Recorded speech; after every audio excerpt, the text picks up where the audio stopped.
इस कहानी की शुरुआत में हम लोग एक खूबसूरत लड़की को अकेले सोते हुए देखते हैं। जब ये लड़की गहरी नींद में थी तभी कोई इसका ब्लैंकेट खींच लेता है, जिसकी वजह से इसकी आंखें खुल जाती है। जैसे ही वो चेक करने के लिए उठी तभी कोई उसके बालों को पकड़कर उसके सर को तकिए में पटकता है। ऐसा करने वाला कोई और नहीं बल्कि खुद उसका बाप था। लड़की अपने फादर से पूछती है आपको क्या हुआ, लेकिन वो कोई जवाब नहीं देता और वो अपनी बेटी के जिस्म पर गंदी निगाहों से देख रहा था। अब वो अपने चेहरे को अपनी बेटी के सामने लेकर आता है और वो बोलता है मेरी बेटी कितनी बड़ी हो गई है। ये लड़की अपने पिता की इन बातों को सुनकर बहुत डर जाती है। अब ये आदमी उस लड़की के बालों को छोड़कर उसके चेहरे को छूने लगता है। लड़की डर के मारे रोने लगती है। उसे जरा भी समझ में नहीं आ रहा था कि उसके साथ क्या हो रहा है और तभी उसके फादर यहाँ से चले जाते हैं। जैसे ही अगली सुबह होती है हम लोग लड़की के माँ को खाना बनाते हुए देखते हैं। इस लड़की का नाम मैरी है। मैरी यहाँ पर बैठे बैठे ये सोच रही थी कल रात को मेरे साथ जो भी कुछ हुआ क्या मुझे वो सारी बातें अपनी माँ को बतानी चाहिए। तभी उसकी बहन और उसका छोटा भाई दोनों नाश्ते के टेबल पर आते हैं। कुछ ही देर के बाद में इन लोगों के फादर भी यहाँ आकर बैठ जाते हैं और यहाँ आकर वो ऐसा बिहेव कर रहे थे जैसे कल रात को कुछ हुआ ही ना हो।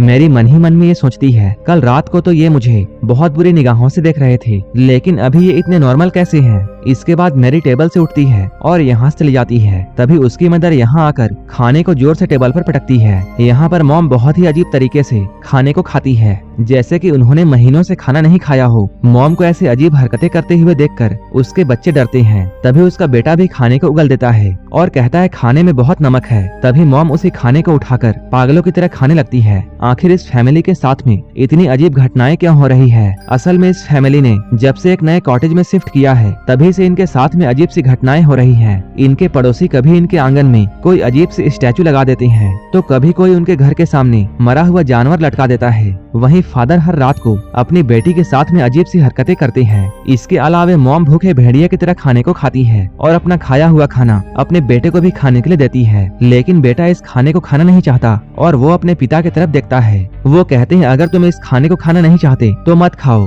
फादर के इस बात को सुनकर मॉम उन्हें गुस्से भरे निगाहों से देखती है। इसके बाद वो खाने को टेबल पर फेंक देती है और प्लेट्स को भी जमीन पर फेंकती है। ये सब देखकर बच्चे बहुत डर जाते हैं। वो अपने बेटे को चिल्लाकर ये कहती है जो भी कुछ मैं बनाती हूँ तुम चुपचाप उसे खाया करो। वो इतनी जोर से चिल्लाती है कि उसका बेटा डर से रोने लगता है। बाप और बेटी को समझ में नहीं आ रहा था कि मॉम को क्या हो रहा है, लेकिन ये सब तो बस शुरुआत थी। इधर मैरी जब बाथरूम में नहा रही थी तभी कोई उसके पास आकर खड़ा हो जाता है। जब वो शीशे को साफ करके देखती है तब वो अचानक अपनी बहन को यहाँ देखकर डर जाती है। कुछ देर के बाद ये दोनों बहनें कमरे में होती हैं। तभी छोटी बहन मैरी को यह बताती है कि कैसे हर रात उसके फादर उसके कमरे में आते हैं और उसके साथ अजीब सी हरकतें करते हैं। मैरी जब अपने बहन से इन बातों को सुनती है तो उसे यकीन नहीं होता है कि उसके बहन के साथ में भी वैसा ही हो रहा है जैसा कि उसके साथ हर रात होता है। ये लोग अभी बातें कर ही रहे थे तभी इनके डैड अचानक यहाँ आ जाते हैं। इनके डैड ने भी इन दोनों की बातें सुन ली थी। तभी अचानक वो एक चाकू निकालकर इन दोनों पर हमला कर देते हैं। मैरी उन्हें धक्का देकर गिरा देती है और ये लोग अपनी जान बचाकर कमरे से भागते हैं। फिर से उनके डैड उनके सामने आ जाते हैं और मैरी की बालों को पकड़ लेते हैं। वो कुछ देर इन दोनों को देखते हैं और फिर मैरी को उठाकर फेंकते हैं। मैरी सीढ़ियों पर जाकर गिरती है और चोट की वजह से बेहोश हो जाती है। वहीं मैरी की बहन एना डरकर वहाँ से भागने लगती है। जब वो पीछे मुड़कर देखती है तब वो पाती है उसके डैड उसके पीछे नहीं आ रहे हैं। इधर डैड स्टोरेज रूम में गए हैं और वहाँ से वो एक हथौड़ा लेकर बाहर आते हैं। तब तक इधर मैरी को भी होश आ जाता है। वो अपनी बहन एना को ढूंढने लगती है। तभी अचानक उसे ऐसा लगता है जैसे कोई उसके पीछे है। वो जैसे ही पीछे मुड़ी सामने उसके डैड हथौड़ा लेकर खड़े थे। वो हथौड़े को लेकर मैरी पर हमला करने ही वाले थे।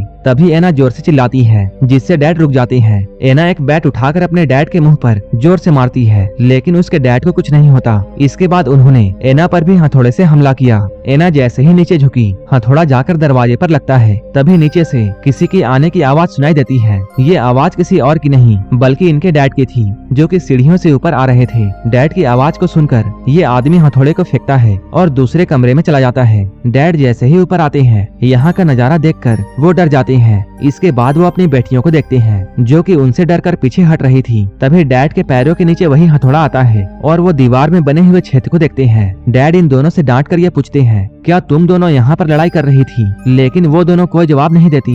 तभी इनका भाई कमरे से निकलकर इनके पास में आता है। तभी मैरी और एना उसे भागने के लिए कहती है। उसी वक्त एक औरत यहाँ आकर उस हथौड़े को उठाती है जो कि इनकी मॉम थी। डैड अपनी वाइफ को देखते हैं, तभी वो अचानक से उन पर हमला कर देती है। डैड उसे रोकने की कोशिश करते हैं, लेकिन वो औरत इन्हें धक्का देकर गिरा देती है। मॉम यहाँ पर बहुत डरावनी स्माइल करती है और वो टूटे हुए कांच पर पैर रखकर बड़ी आसानी से अपने रूम में चली जाती है। नीचे से फिर से किसी औरत की आवाज आती है और ये आवाज किसी और की नहीं बल्कि इनकी असली मॉम थी। वो यहाँ आकर इन सभी से पूछती है कि यहाँ क्या हो रहा है, लेकिन अब सभी लोग उनसे डरने लगते हैं। ये लोग डरते हुए रूम का दरवाजा खोलते हैं, लेकिन अब इस रूम में कोई नहीं था। इसके बाद ये लोग फ्लोर पर पड़े हुए हथौड़े को देखते हैं। मॉम अपनी बेटियों के पास में जाकर पूछती है क्या हुआ है, लेकिन एना और मैरी अपनी मॉम से बहुत डर रही थी। इसके बाद डैड अपने भाई को अपने घर पर बुलाते हैं। इनका भाई चर्च में एक पादरी था। चर्च के फादर यहाँ आकर उन्हें और भी ऐसे ही घटनाओं के बारे में बताते हैं, लेकिन उसका बड़ा भाई इन सब में विश्वास नहीं करता था। रात को ये सभी लोग ये डिसाइड करते हैं कि ये सभी लोग एक साथ एक ही रूम में सोएंगे, लेकिन रात में इनके छोटे बेटे को टॉयलेट आती है। वो बिना किसी को परेशान किए खुद अकेला ही बाथरूम चला जाता है। तभी उसी की तरह दिखने वाला एक बच्चा रूम में आता है। वो एक चाकू को उठाकर अजीब सी स्माइल करता है। वो फादर को मारना चाहता था, लेकिन वो उसे नहीं मारता। देखने में ऐसा लग रहा था जैसे कि उसे ऐसा करने में किसी चीज ने रोक दिया हो। आज की रात आराम से गुजर गई। फादर इस चीज से